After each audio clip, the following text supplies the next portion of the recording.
खबर है में खुश आमदेद। मेरे साथ आर उम्मीद भट्टी साहब, ताहिर मलिक साहब और मैं हूं सईद काजी। भट्टी साहब खास तौर पर आज हमें ज्वाइन कर रहे हैं इंतहाई खूबसूरत हमारे शहर मरी से। जी बट इससे कबल के हम बात को आगे बढ़ाएं, कुछ खबरें आपसे डिस्कस कर लेते हैं या उनको रन डाउन बता देते हैं आपको। आर्मी चीफ का कहना है कि इंतशार फैलाने वालों के खिलाफ ऑपरेशन होगा। उसका उन्होंने इशारा किया है इंतशार की क्या क्या इकसाम हो सकती हैं। एक तो ये 5th जनरेशन वार की बात हो रही है, मीडिया का एक लॉ भी आ रहा है, ये क्या सिलसिला है। इसके अलावा अदलिया की आज़ादी के नताइज से वज़ीर-ए-आज़म मुतमिन नहीं है। बहुत से लोगों की रिजर्वेशन है। अदलिया की जो तहरीक चली थी और जो उसके नताइज निकले थे उस पर तो अब बाज़ औक़ात एतज़ाज़ हसन साहब भी जो है वो कुछ उंगली उठा देते हैं। इसके अलावा तहरीक कदम एतमाद में सबसे बड़ी रुकावट अपोजिशन है। इस लस्सी में कितना पानी और हमने डालना है और कब तक हमारे मुकद्दर में यही चेहरे हैं जिसे देख देख के कौम उकता चुकी है। इसके अलावा बात करेंगे तालिबान की तकरीब में कौन कौन से ममालिक शामिल होंगे, क्या सिलसिला होगा, उनका मुस्तकबिल क्या होगा। भट्टी साहब सबसे पहले तो मैं आपकी तरफ आता हूँ। जो हैं वो नशीली फ़िज़ाओं में बैठे हैं मरी के, तो वहाँ से बैठ के हमें ज़रा अच्छी अच्छी खबरें दें और ये बताएँ कि आर्मी चीफ जो हैं उन्होंने कहा है कि इंतशार फैलाने वालों के खिलाफ ऑपरेशन होगा। यहाँ पे दहशत गर्दी की कुछ जो वारदातें हैं वो भी हुई हैं। क्या इंडिया है, किस तरफ इशारा कर रहे हैं, क्या चैलेंजेस हैं भट्टी साहब? आर्मी चीफ साहब की अगर आपने पूरी गुफ्तगू सुनी हो तो उन्होंने कहा अंदरूनी और बैरूनी इंतशार फैलाने वाले अपने अंजाम को पहुंचने वाले हैं। उन्होंने ये भी वाशगाफ लफ्जों में कहा कि पाकिस्तान की अमन की कोशिशों को कमजोरी समझने वाले जाहल मुतलक हैं। उन्होंने कहा अंदरूनी और बैरूनी साजिशों से हम ना सिर्फ वाकिफ हैं बल्कि उसका भरपूर जवाब देने की अहलियत भी रखते हैं। आपने नोट किया होगा कि आर्मी चीफ कमर जवेद बाजवा ने दो टोक लफ्जों में अपनी पॉलिसी वादिया की है, कोई इबहाम नहीं रखा। उन्होंने कहा पाकिस्तान फैटअप के दाव तमाम मुकम्मल कर चुका है और उन्होंने ये भी कहा कि अफवाज पाकिस्तान की अंदरूनी यानी कि मीर जाफर लोकर और बैरूनी खतरात से निबटने से खतरात से लड़ने के लिए तमाम तर सलाखतियों से लेस है और कोई किसी गलत फहमी में ना रहे कि पाकिस्तान की सरजमीन को नुकसान पहुंचाने वाला जिंदा यहाँ महफूज रह सकेगा। उन्होंने यहां तक भी कहा है कि हमारे शोधा हमारा फहर है।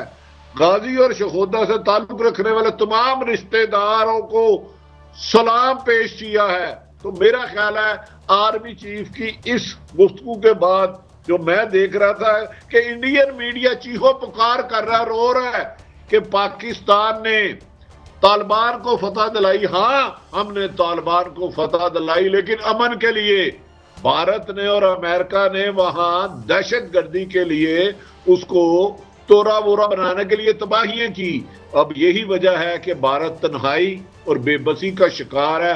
अमेरिका समेत, जर्मनी समेत, यूएई, सऊदी तमाम मालिक पाकिस्तान की तरफ देख रहे हैं कि ये वाहिद मुल्क है जो इस रीजन को खतरे से छुड़ा सकता है। तो मेरा ख्याल है पाकिस्तान के आर्मी चीफ ने कहा ज़ाहिरी और पेचीदा दुश्मनों से लड़ने की सलाहियत रखते हैं। मेरा ख्याल है पाकिस्तान के मीर जाफर जो ट्रेंड बड़े चलाते हैं ना झूठे, अमेरिका के इंडिया के कहने पे, और मीर जाफर जो नारे लगाते हैं झूठे काम करते हैं, तो मेरा ख्याल है आर्मी चीफ ने उन्हें एक दफा पाकिस्तान फौज का कमांडर होकर अपनी जुबान में समझा दिया। अगर अब भी ना समझेंगे तो फिर उनकी दास्तान तक ना होगी दास्तानों में। तो मेरे ख्याल में आर्मी चीफ को इसी तरह खुल के बात करनी चाहिए और दो टोक पॉलिसी का वादिया करना चाहिए। मैं आपको सुनवा देता हूं उन्होंने क्या कहा है। मलिक साहब आपकी तरफ आता हूं कि जी सुनाएं जी, क्या कहा आर्मी चीफ? बैरूनी दुश्मनों के तमाम हरबों और चालों से तो हम आगाह हैं, मगर हमें अंदरूनी इंतशार फैलाने वाले कुछ अनासर के साथ सख्ती से निपटना होगा। हम सब के लिए लम्हा फिक्रिया है कि कुछ लोग मुल्क दुश्मन अनासर के हाथ में इस्तेमाल हो रहे हैं। इस मनूवर या तदबीर को उर्फ़-ए-आम में हाइब्रिड या 5th जनरेशन वॉर कहा जाता है। इसका मकसद पाकिस्तान की जड़ों को खोखला करना और मुल्क की सालबियत को नुकसान पहुँचाना है। हम इंशाअल्लाह इन मनफी अज़ाइम को कभी कामयाब नहीं होने देंगे।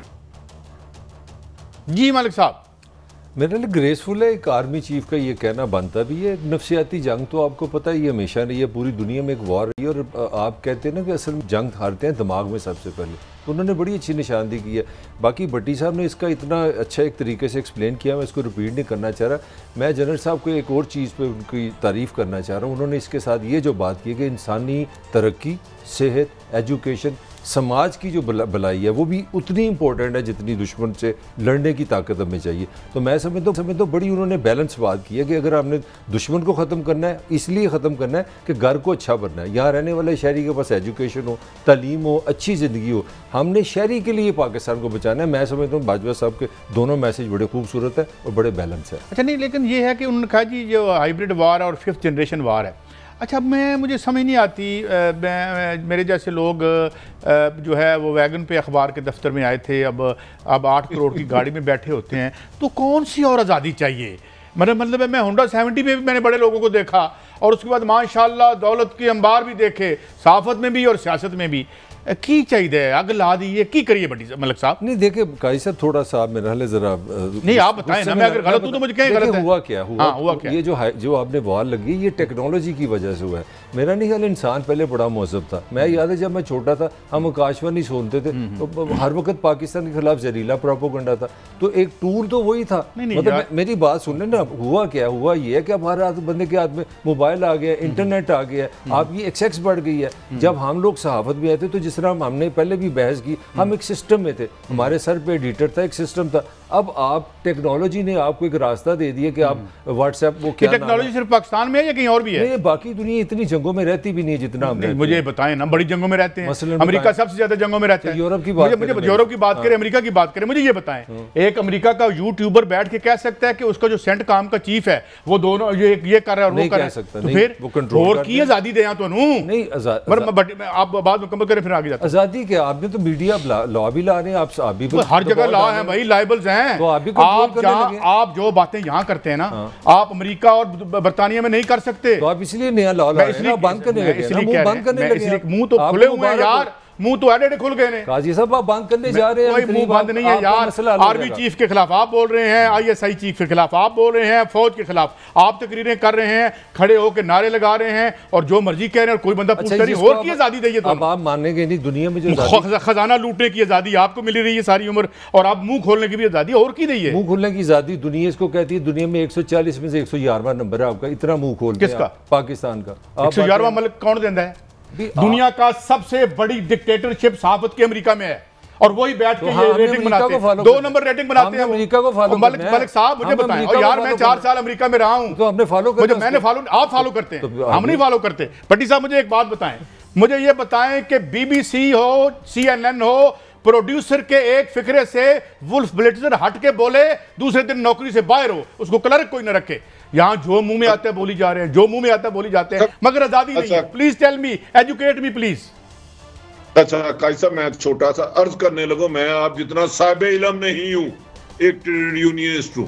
नंबर 1 तो आजादी है सहाफत किसी डिक्टेटर ने, किसी ताकतवर ने, किसी सियासी लगड़ बगड़ के पांव पकड़ के हमने हासिल नहीं की। इसके लिए साफियों ने कोड़े खाए, साफियों ने शहादतें दी, जेलें काटी, मारे खाई। एक बंदा बताए साफी जिसने किसी डिक्टेटर की गोद में बैठ के हुकूमत ली हो। हम आर्मी चीफ के इस जज्बे को सराहते हैं कि पाकिस्तान महफूज है। उन्होंने कहा इनकी पासदारी के असूल पर अमल पैरा होना होगा। देखिए नेशनल इंटरेस्ट मुझे भी अपनी जान से अजीज है, मुझे पाकिस्तान की फौज, पाकिस्तान अदारा अजीज है, लेकिन ये लगड़ बगड़, ये जो लगड़ बगड़ मुशर्रफ दौर में के भी चमचे थे, अब मीडिया अथॉरिटी बिल के जरिए मेरी शारक दबाना चाहेंगे तो अल्लाह वाद शाद है, ला इलाहा इल्लल्लाह मुहम्मद रसूलुल्लाह पढ़ के जान दे दूंगा, लेकिन इनके नहीं आऊंगा। बड़ी साहब एक सवाल आपसे, मोहब्बत है। बड़ी साहब एक सवाल है आपसे, मीडिया का बड़ी साहब आपका इख्तिलाफ आपका 100% हक है। नेशनल इंटरेस्ट मुझे किसी भी इदारे से ज्यादा अजीज है। मुझे इस मुल्क की सलामती, अपनी जान, अपने बच्चों से ज्यादा अजीज है। लेकिन हर ताकतवर तो कहता है सच मेरी मर्जी का बोलो। क्या नवाज शरीफ दौर में एक सहाफी जो आपका दोस्त है उसमें फायरिंग हुई, वो ठीक हुई थी? इसका मतलब ठीक हुई थी। भट्टी साहब एक बात मुझे बताएं कौन से मुल्क में, आपकी स्टोरी आपसे दोहरा रहा हूं और आप पे सवाल लेके जा रहा हूं, कौन से मुल्क में एक सहाफ़ी जिसकी जूते भी एक जैसे नहीं होते और कुछ दिन एक वज़ीर आज़म के साथ फिरता है और आप कहते हैं 5 अरब रुपए के असासे डिक्लेयर कर रहा है, ये अमेरिका में आज़ादी है, ये यूरोप में आज़ादी है? और कल वो आपकी कैबिनेट के मेंबर हो 4 कॉलम लिख के। अब बताएं मुझे। साफी मैं मोहतरम कादी साहब मैं अर्ज करता हूँ, मैं आपको ईमानदारी से कह रहा हूँ, निसार उस्मानी, IH राशिद, इनसे मैंने सहाफत सीखी है। सहाफत का सियासतदानों से ज्यादा एहतसाब होना चाहिए। मैं तो तस्लीम कर रहा हूँ, मेरे पास एक भी लुकमा हराम है, मेरी इनकम से ज्यादा असासे हैं, तो मेरी सजा मिनिमम मीनारे पाकिस्तान में होनी चाहिए सजा साफी की, क्योंकि सहाफी ने हर एक के बारे में बोलना है। मैंने कभी ये नहीं कहा कि खुदा ना खास्ता साफी कानून से बाला है, अखलाकियात से बाला है, अपने मुल्क को डैमेज करना चाहते हैं, लेकिन खुदारा हमें सच बोलने दे। हाँ, जिनके बिल्कुल हम इसके साथ हैं। मैं आगे बढ़ता हूँ। भट्टी साहब बिल्कुल आपने ठीक कहा है। बताया ना, आपने 30 साल गुजारे, 35 साल जिंदगी में गुजारे, आपको 10 दफा हराम की ऑफर हुई, आपने ठोकर मारी, नहीं मारी, खुदा को आदर नजर जान के गए। नहीं, मैं एक सवाल लेके आता हूँ। इस वक्त 4 से 5 साफी हैं, इनमें से एक का नाम मुझे याद है, जूलियन असांज, उसको कैद किया हुआ है। ये सारे शुगल सोसाइटी जो वहां बैठे हैं, CIA की वारदात में हिस्सेदार हैं, जूलियन असांज का नाम लिया किसी ने? और 4 लोग हैं, मैं उनका नाम अभी दे दूंगा, मुझे याद नहीं है, अब आपसे नहीं रहा उम्र अजीज के हिस्से में, उसका नाम नहीं लेते। लेकिन भट्टी साहब मैं आपसे और दोनों से सवाल, आप अपनी बात याद रखें। मैं एक कमेंट करना चाहूँगा। मेरा कमेंट ये है कि ठीक है, साफ़ी का काम है सच बोलना, आपको जो भी है, मेरा ख्याल है पाकिस्तान के साफ़ी ने अपनी जिम्मेदारी निभाई है। इन्होंने सच का साथ दिया, आज़ादी का साथ दिया, आम आदमी का साथ दिया, और जिस तरह बिल्कुल भी कहा है कि पाकिस्तान सुने ना, फिर आप मेरी बात सुन लिया करें ना। अभी आप बात करते सुनने की, ये दुनिया की तरीका वाह साफी है जिसने कोड़े खाए हैं, 7000 साल में किसी ने कोड़े नहीं खाए। मेरा फिक्र ये, इसके बावजूद अगर ये गन डालता है तो पाकिस्तान की अवाम इतनी बाशोर है कि आपका झूठ नहीं खरीदेगी। ये मैं कहना चाह रहा हूँ। भट्टी साहब मैं ये बात इनकी तरह मुकम्मल कर दूं, जिस साफी ने कोड़े खाए थे उसको कोड़े नवाज शरीफ लगवा रहा था बैठा हुआ जियाउल हक के साथ, ये सारे इकट्ठे थे। आगे बढ़ते हैं। मैं भट्टी साहब मुझे ये बताएं, 1 मिनट लूंगा, मैं आपको बताता हूं ना, वही थे पॉलिटिकल फेस जब कोड़े लग रहे थे साफियों को, ये साथ बैठे हुए थे जो आज आजादी सहाफत के नाम पे प्लाट बांटते फिरते। आगे बढ़ते हैं। भट्टी साहब मुझे बताएं, आर्मी चीफ क्या कह रहे हैं, इंतशार फैलाने वाले कौन है अंदर हमारे? अच्छा काजी साहब 2 मिनट की अगर एक मुझे 30 सेकंड की इजाजत दे दे तो मैं आपका बड़ा ममनून रहूंगा। आगे जी प्लीज।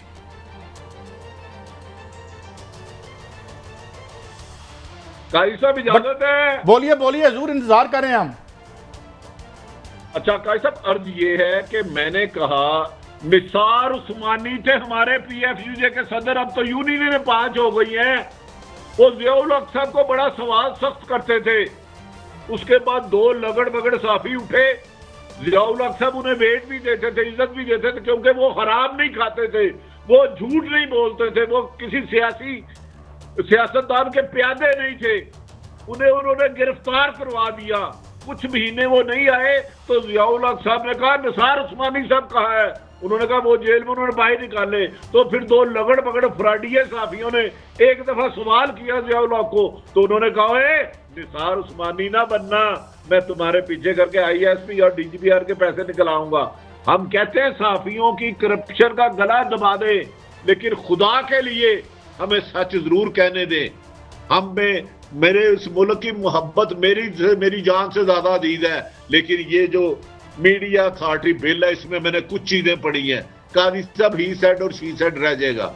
अल्लाह हम लड़ेंगे इसके खिलाफ। भट्टी साहब ये क्या बात हुई? गुजारिश करते हैं, इमरान खान से गुजारिश करते हैं, चेक रखे, सोशल मीडिया को इंटरनेशनल मीडिया से नथी ना करे। खुदा के वास्ते आप खुद एडिटर रहे हैं, रिपोर्टर खबर देता था, चीफ रिपोर्टर उसको करता था, न्यूज रूम में 5 जगह चेक होती थी। सोशल मीडिया के ग्रुप हैं किसके, पहले उन लोगों को बताओ। हाँ, मेरे आर्मी चीफ ने मेरा सर फखर से बुलंद किया, उन्होंने कहा अंदरूनी और बैरूनी इंतशार फैलाने वालों से सख्ती से निपटेंगे। हमारा भी यही मुतालबा है, झूठ कहने वालों को गला कमा किया जाएगा, सहाफत के नाम पर अरबों रुपए बनाने वालों को गोली मारे, 100 दफा मारे। हम भी यही कह रहे हैं। हम तो ये कह रहे हैं, ये लगड़ बगड़ों के कहने पे सहाफत का गला ना दबाए, हम पे चेक रखे, लेकिन हमें सच बोलने की आजादी दी है। बड़ी साहब सच तो जियाउल हक भी नहीं रोक सका था, अब भी कोई नहीं रोक सकेगा। सवाल सिर्फ इतना है, ये एक तो मैं ये आपसे मलिक साहब पूछ रहा हूँ ये क्या कह रहे हैं, दूसरी बात ये है कि देखें हम तो ये कह रहे हैं कि सच बोलें, सारे सच बोलें, लेकिन जो है वो पेड सच ना बोलें। 55 अरब रुपया 5 साल में खिला दिया आपने इदारों को और साथ अपने साफी भी भेज दिए, तो वो भी गलत था। अगर ये गलत बातें हैं तो ये भी गलत है। अगर जूलियन असांज के साथ ज्यादती हो रही है तो वो भी गलत है। अगर मेरा यहाँ से साफी को उठाया जाता है तो वो भी गलत है। पार्शियल व्यू ऑफ रियलिटी नहीं होना चाहिए। मलिक साहब मैं सिर्फ इतनी बात नहीं, I fully agree with you, मगर मेरा ख्याल है भट्टी साहब जो बात करें एक बात बड़ी हम भूल रहे हैं, हमारे जो सरकारी इदारे हैं वो भी इक्वल करप्ट रहे हैं। हाँ? अगर मैंने करप्शन किए तो पीएडी ने मुझे पैसे दिए तो वो रियासत है। अगर डीजीपीआर ने मुझे गाड़ी दिया कि जाओ जाके बच्चों के साथ सैर करो तो वो भी करप्ट है। इस मुल्क के 50 इदारे हैं, क्योंकि मुझे भी 25 साल हो गए, जो हमें इस मैं ये नहीं कह रहा साफी अच्छे हैं, अगर साफी ने गंद डाला तो उसमें हमारे सरकारी इदारे भी शामिल हैं, तो दोनों को अपनी अपनी जगह पे सही होना पड़ेगा। और पिछले 15 क्राइम है, जिसने पैसा खाया वो गुनाहगार है और जिस इदारे ने उसको पैसा आवाम का दिया वो भी मुझे ये बताया ना, ये पीआईडी ने पैसे दिए, ये सब ने पैसे दिए, सुने ना दिए ना, ये किसके अंडर था पिछले 15 साल? ये किसके अंडर था? आज इमरान के अंडर है, पहले नवाज शरीफ के अंडर था, उससे पहले पीपल्स पार्टी के अंडर था। सबको तो यार इदारा कोई ये गिलास है, इदारा बंदे बढ़ाते हैं। जी भट्टी साहब, भट्टी साहब।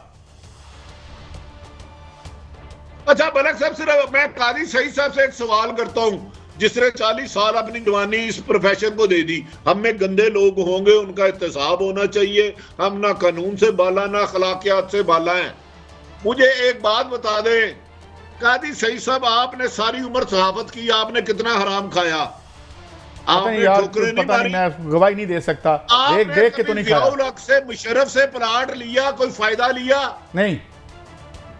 जियाउल हक से और मुशर्रफ से बेनिफिशियल पैसे लेने वाले, मरात लेने वाले, परमिट लेने वाले, जमीनें लेने वाले कितने साफी हैं और कितने सियासतदान है, सबको गोली मार दो, चलो हम ये इनकी बात तस्लीम करते हैं। और बताएं, अच्छा ये बता दें आखिरी बात, क्या काजी सईद उस बंदे से सहाफत के असूल सीखेगा जिसने सारी उम्र सियासत असूलों पे ना की हो?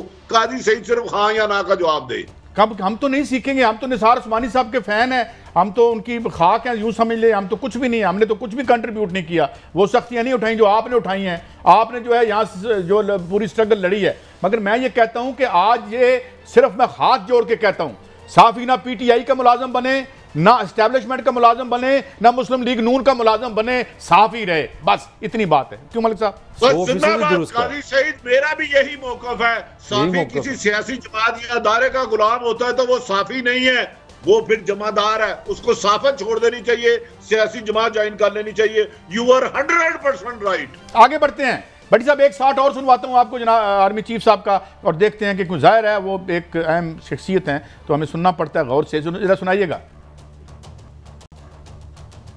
यह हकीकत भी सब पर रोजे रोशन की तरह आया होनी चाहिए कि इस अर्ज़ पाक पर किसी पुरतशद्दुद रवैये या इंतहा पसंदी की अब मजीद कोई गुंजाइश नहीं। ताकत का इस्तेमाल सिर्फ और सिर्फ रियासत का इख्तियार है। अफवाज पाकिस्तान और कानून नाफिज करने वाले इदारों के अलावा किसी फर्द या ग्रोह को असले की नुमाइश और इस्तेमाल की इजाजत नहीं होगी। किसी शख्स को भी या ग्रोह को इलाकायत, लसानियत, नजरिए और मजहब की बुनियाद पर रियासत को ब्लैकमेल करने की इजाजत नहीं दी जाएगी। मलिक साहब, वेरी क्लियर मैसेज।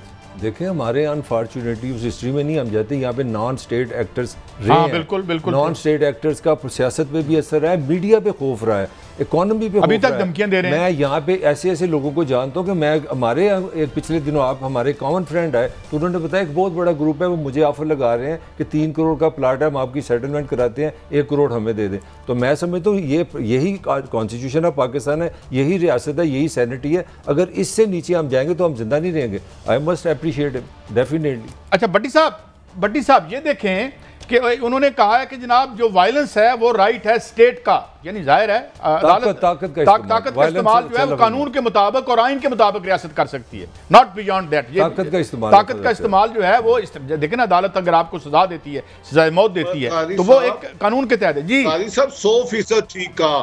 किसी एक ग्रोह को, किसी एक ग्रुप को, किसी एक मसलक को ताकत का इस्तेमाल नहीं करना चाहिए। ये पॉलिसी जो आर्मी चीफ कमर जवेद बाजवा साहब ने कल तकरीर की, काश हमारे 20-30 साल पहले वाले डिक्टेटर ये समझ जाते तो खुदा की कसम पाकिस्तान अमन का गवारा होता, यहाँ गरीब को रोजगार मिलता। मुझे ये हक नहीं है स्टेट विद इन स्टेट करूं, ये मेरा कोई हक नहीं है। मैं किसी को गद्दार कहूं, किसी को मीर जाफर कहूं, ये काम कानून पर अमल दरामद हुकूमत का काम है। ये छोड़ दो अब ये लगड़ बगड़ पाल लें। इनकी वजह से पाकिस्तान ने 80,000 कुर्बानियां दी और आर्मी चीफ का एक एक लफ्ज रोया हुआ था, अल्लाह करे कि इस पर इंप्लीमेंट हो। उन्होंने साफ वाशगार लफ्जों से में कहा है कि आइन की पासदारी असूल पर अमल पैरा होना होगा। तो हमारी भी यही गुजारिश है, हम इससे कहा एक नुक्ता भी पीछे हट रहे हैं। अच्छा मलिक साहब को आपको लगता है कि कोई ऑपरेशन वगैरह की अब ज़रूरत तो हमें इस तरह नहीं है जिस तरह हमने पहले शोरशें सवात में इधर उधर वो तो हमने दबा दी और हमने कामयाबी से उसको कर दिया, क्वेल कर दिया। लेकिन अब आपको क्या लगता है कि ये जो बात कह रहे हैं कि ये जो ना कोई मजहबी इंतहा पसंदी का ख़ास तौर पर उन्होंने जिक्र किया, ये क्या कोई एक बदला हुआ ज़माना और दुनिया है? क्योंकि पहले तो ये इस्तेमाल होती रही है, अमेरिका इस्तेमाल करता रहा है मजहबी इंतहा पसंदी। मैं बाजवा साहब की मुझे एक स्पीच याद है, जर्मनी में इन्होंने की थी एज ए आर्मी चीफ। तो उन्होंने यही कहा था कि दुनिया ने एक जनरल बात की थी कि आप हमें इस तरह के नेगेटिव टूल्स नहीं इस्तेमाल करने चाहिए। आप सुन के हैरान होंगे, बाजवा साहब इज ऑन रिकॉर्ड कि ये जो ऐसे मटेरियल तैयार किया गया ताकतवर मुल्कों ने जिससे लड़ाई टेररिज्म बढ़ता है दुनिया में। तो मेरा ख्याल है जो पाकिस्तान और इसमें जो समझदार लोग हैं, बेशुमार लोग ऑन रिकॉर्ड हैं कि पाकिस्तान की इस्टेब्लिशमेंट, पाकिस्तान की फ़ौज, पाकिस्तान की लीडरशिप अब वो माजी के 20-25 साल में नहीं है कि हमने बड़ा पाकिस्तान को करना है, अफगानिस्तान को कंट्रोल करना है, सारी दुनिया को रूल करना है। नहीं, हमारा मुल्क अपना है, हमने इसको आइन के साथ चलाना है, रूल के साथ चलाना है। इसी में हमारी भी बका है और हमारे रीजन की भी बका है। This is very healthy. और मैं कल भी जिस तरह कह रहा था, ये हमारी बड़ी बदकिस्मती है कि इंडिया इस रास्ते पे आए, अमन की रास्ते पे आए और दुनिया की 1/6 पॉपुलेशन पाकिस्तान इंडिया, और इनके लिए ज़िंदगी अच्छी करें। मैं कहता हूँ पाकिस्तान में वाकई चेंज आई है, मैं ऑनेस्टली कह रहा हूँ। मुझे लगता है कि इंडिया मुझे लगा 65 में रह गया, पाकिस्तान निकल गया, पाकिस्तान आगे आ गया। चले आपकी बात मक्के मदीने, ब्रेक की तरफ जा रहे हैं, वापस आएंगे। तो क्या अदलिया की आज़ादी की तहरीक के हवाले से बहुत लोग वैसे तो बातें करते हैं, आफ्ती रिकॉर्ड उनकी बड़ी रिजर्वेशंस हैं, उसके कुछ ऐसे नताइज निकले कि जो हमें PIC में भी नज़र आए और जो हमें लाहौर हाई कोर्ट में भी नज़र आए। क्या ये उसके साथ ताल्लुक जो जोड़ा जाता है उस अदलिया की तहरीक का? फिर कुछ जो अपॉइंटमेंट पे जजेस की अपॉइंटमेंट के हवाले से बातें होती हैं और ये बार्स करती हैं, क्या इसकी सच्चाई है? इसको हम बहस करेंगे एक ब्रेक के बाद।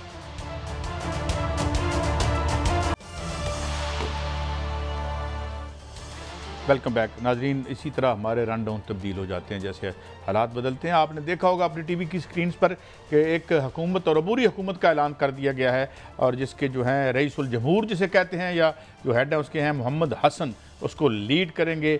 और जो ये ज़बीउल्लाह मुजाहिद साहब ने ऐलान किया जो उनके स्पोक्स पर्सन है तालिबान के, और जो हैबतुल्लाह हैं मौलाना हैबतुल्लाह, वो जो हैं वो सुप्रीम लीडर होंगे इनके। तो ये अभी अबूरी हुकूमत है और इसका जो ऐलान है वो किया जाएगा, कल कर दिया जाएगा या बुध को कर दिया जाएगा या 2-4 दिन डिले हो जाएगा। भट्टी साहब, तो ये जो एक हमारी तरफ से भी एक दौरा हुआ और फिर एक अच्छे यानी एक गवर्नमेंट भी अब आ गई है, अबूरी हुकूमत सामने आ गई है, तो लगता है आपको नॉर्मलसी की तरफ हालात जा रहे हैं भट्टी साहब?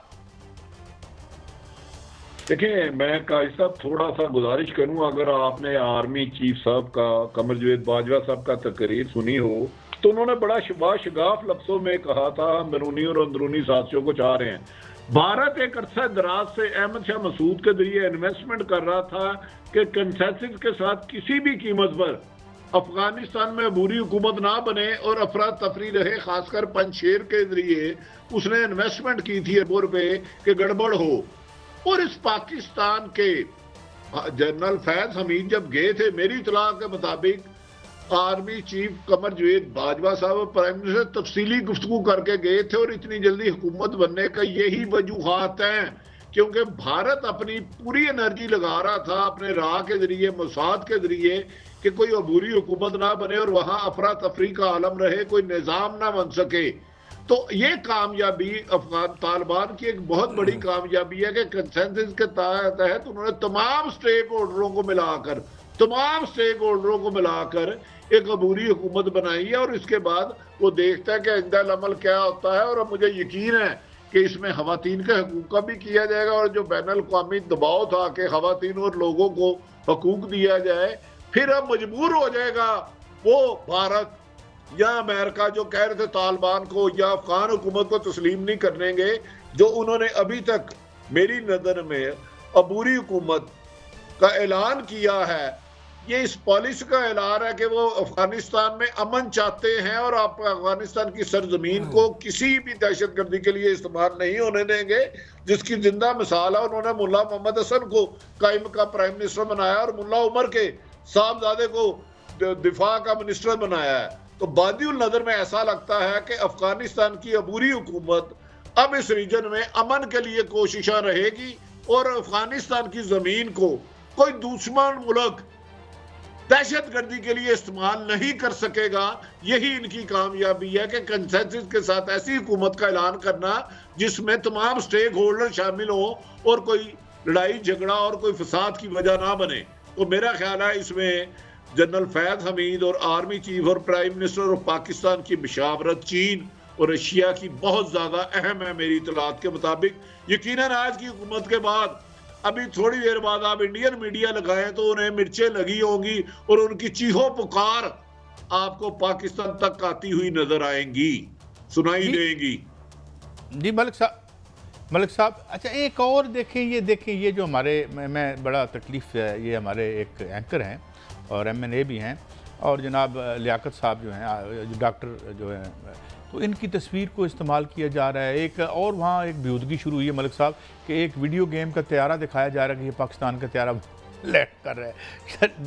कोई सीरियसनेस, कोई डिप्लोमेसी में कोई बात होती है, ठीक है ये हालात हैं, ये आपने क्रिएट किए थे और ये जिन लोगों को आप यहाँ जड़ से उखाड़ने आए थे आज वो वहाँ बरसरे इक़्तिदार आ गए माशाल्लाह आपकी अपनी इंतहाई मेहनतों और काविशों के बाद। आपने $20 ट्रिलियन लगाया था ये दिन देखने के लिए। तो मतलब अब मीडिया पे वो जंग जीतने की कोशिश की जा रही है बड़ी साहब, मतलब मलिक साहब मैं समझता बड़ा अनफॉर्चुनेट है। हम कागज़ों में कहते हैं ना दुनिया की सबसे बड़ी जमहूरियत इंडिया है इन टर्म्स ऑफ नंबर, 1 अरब से ज़्यादा लोग हैं और कह रहे हैं जी कभी मार्शल नहीं लगी। 75 ईयर्स मेरा जमहूरियत पे एतबार आपका कमज़ोर हो जाता है अगर आपने इस तरह का जर्नलिज्म पैदा किया। ये जमहूरियत थी नहीं, उस पर हम एतबार कमज़ोर नहीं करते। एतबार चले हमारी तो, हम तो डेमोक्रेट है ना, हम तो हमारे जहन में तो है ना जमहूरियत आएगी, आम आदमी को ताकत मिलेगी, वो मिले या ना मिले हमारी आइडिया ही है। मैं समझता हूँ ये जमहूरियत की ये जो इंडियन प्रेस है, मेरा ख्याल इंडियन प्रेस बनी पाकिस्तान के लिए, मुझे कभी कुछ और है बेचने के लिए उनके पास है ही कुछ नहीं। मतलब मैं आपको बता रहा हूँ, मैं सचमुच बता रहा हूँ, मैं इंडिया में रहा हूँ, मुझे जाके पता लगा कि पूरे इंडिया का 1 अरब इंसान का मसला रोटी से ज़्यादा हवस सईद है, पीने का पानी मसला नहीं है कि हवस सही कहाँ सोया। मैं 5-6 साल पहले गया था, आई वॉज शॉक्ड कि यार दुनिया क्या, आप अपने घर को सही करें, कहाँ पे पड़े हैं। मैंने लोगों ने पूछा, मैंने कहा यार मैं उस मुल्क में आया हूँ जहाँ पे हवा सही रहता है, आपसे तो लगता है कि वो हर वक्त तलवारें लेके सड़कों पे घूम रहा है और इंडिया इंडिया कह रहा है। तो मेरी समझ से बाहर है कि ये देखें अब पूरा आप इंडियन मीडिया देख लें, ISI जनरल फैज़, ISI जनरल फैज़, ISI जनरल फैज़, हमारे यहाँ कितना जिक्र है। और ये मैं आपको थोड़ी सी खबर भी दे दूं, जो पाकिस्तान ये 15 अगस्त को जब वहाँ पे तालिबान ने फतह किया है तो 21 दिन हो गए हैं, तो दुनिया समझती है कि अफगानिस्तान की इंपॉर्टेंस क्या है। और अब अमेरिका के निकलने के बाद ख़ास तौर पे वेस्टर्न कंट्री जो यूरोपियन, वो सोच ही पड़ गए कि 21 दिन हो गए वहाँ हुकूमत नहीं पड़ गई। और पाकिस्तान पे पॉजिटिव बात कर रहा हूँ, बड़ा सख्त प्रेशर आया कि यार आप नेबर हैं, आप कुछ करें, अपना तलक़ात इस्तेमाल करें, खुदारा हमारी जान छुड़ाएं। क्योंकि ये चीज़ स्टैब्लिश होती जा रही थी कि अगर वहाँ पे हुकूमत नहीं बनेगी तो क्यास बढ़ेगा, खाना जंगी बढ़ेगी और वहाँ पे हम सारी दुनिया वापस चली जाएगी। तो मैं समझता हूँ इसमें पाकिस्तान की बड़ी पॉजिटिव कंट्रीब्यूशन है और पाकिस्तान की कंट्रीब्यूशन अफगानिस्तान के अमन के लिए है, रीजन के अमन के लिए है, पूरी दुनिया के अमन के लिए है। पाकिस्तान बस भी अप्रिशिएटेड फॉर दैट। अच्छा वैसे भट्टी साहब ये भी एक अजीब बात नहीं है, मैं आपसे पूछना चाहूँगा कि कल तक जो लोग जो है मुजाहिदीन के नाम पे पूरी दुनिया में रिक्रूट हो रहे थे, न्यूयॉर्क के एक कॉलेज में से, इस्लामिया कॉलेज में से बंदे ला के यहाँ लाए जा रहे थे यहाँ पे दहशतगर्दी के लिए, जो बाद में दहशतगर्दी बनी। इब्तदान उसे जिहाद करार दिया था किबला जो रेगन है, प्रेसिडेंट रेगन, मरहूम तो नहीं करें, हाँ जहाँ नहीं। तो अब और फिर उसके बाद कहा गया ये सारा कसूर पाकिस्तान का था, ये सब तुसी कीता है, और आप सारे आके हमें कह रहे हैं यार ये ठीक भी कर दो। वैसे अजीब बेबसी नहीं है भट्टी साहब? देखिए कादी साहब, अमेरिका में दहशत अलकायदा और दाइश का पसे पर्दा कौन हमायती है ये सारी दुनिया जानती है। आपके वजीर आजम को कुछ लोग कहते थे कि जो बाइडन फोन नहीं करता। अब मुझे बताएं, पिछले 20 दिन से आर्मी चीफ, DG ISI और प्राइम मिनिस्टर से पूरी दुनिया के वजीर आजम, वजीर खारजा, वजीर दाखिला, सफीर मुलाकात करते हैं और मोदी के मोबाइल सेल खत्म हो गया है, उसकी बैटरी चार्ज नहीं हो रही, उसको फोन ही नहीं कर रहा। ये आपकी अहमियत है कि अब दुनिया मान गई है कि भारत दहशतगर्दी की अलामत था। 20 साल जिसने यकीन दहानी कराई कि अफगानिस्तान में उसका बिल्कुल कंट्रोल है, तो अब वो बेबस यारो मददगार हो गए। आप पिछले 1 महीने का रिकॉर्ड निकाल लें, prime minister of Pakistan Imran Khan, army chief Qamar Javed Bajwa और फैद हमीद से किन किन ममालिक के वजीर दाखिला, खारजा, पेंटागन, इंटेलिजेंस अदारे और सफीरों ने कितनी मुलाकातें की और भारत में कितनी की हैं। इससे आपको पता चल जाएगा कि इस रीजन को, इस दुनिया को तीसरी आलमी जंग से बचाने के लिए पाकिस्तान ने नुमाया कारकर्दगी की है, जिसको दुनिया एतराफ कर रही है। तो काजी साहब, भारत की चीजें तो समझ आती हैं। 20 साल अरबों रुपए की इन्वेस्टमेंट, अब उन्हें मुंह ही कोई नहीं लगा रहा, उनसे कोई मुशावरत ही नहीं कर रहा। वो तो अपनी तरफ से इस रीजन का मालिक बन चुका था, अमेरिका को मिसगाइड कर चुका था। बरतानवी वजीर खारजा, बरतानिया के वजीर खारजा कहते हैं कि अमेरिका लगता है अब सुपर पावर नहीं रहा। तो पाकिस्तान की, पूरे दुनिया की सुपर पावरों की नजरें पाकिस्तान पर, राब्ते पाकिस्तान पर, विजिट पाकिस्तान पर, फोन पाकिस्तान में। तो इसका मतलब है कि इस रीजन में आने वाले दिनों में अफगानिस्तान में अमन क्या जामन सिर्फ पाकिस्तान है, क्योंकि खुदा ना खास्ता अफगानिस्तान में बदअमनी होती तो उसका सबसे ज्यादा नुकसान पाकिस्तान को होता। इसलिए पाकिस्तान ने बेपनाह कुर्बानियां दी और वहां जाकर अबूरी हुकूमत कायम करने में संगे मेल का रोल अदा किया, बुनियादी रोल अदा किया। अल्लाह खैर रखे। हूँ गल सारी साढ़े ते आ गई है बड्डी साहब। अच्छा, मैं अर्ज करना चाहना मलिक साहब, आपसे मैं एक सवाल करना चाहता हूँ कि क्या वक्त है और क्या ज़माना है कि पाकिस्तान को डिमोनाइज करना और गाय का गोबर बेचना।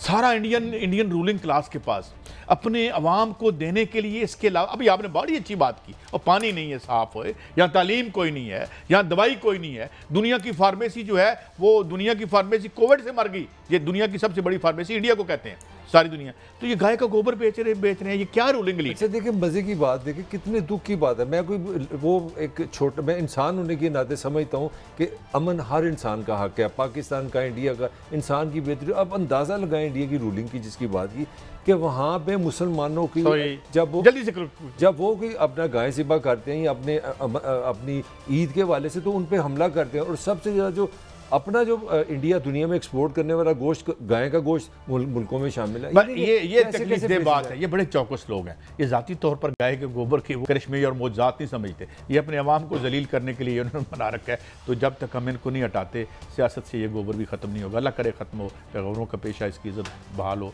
और हम आसान हो। इजाज़त, कल मिलेंगे। अल्लाह हाफ़िज़।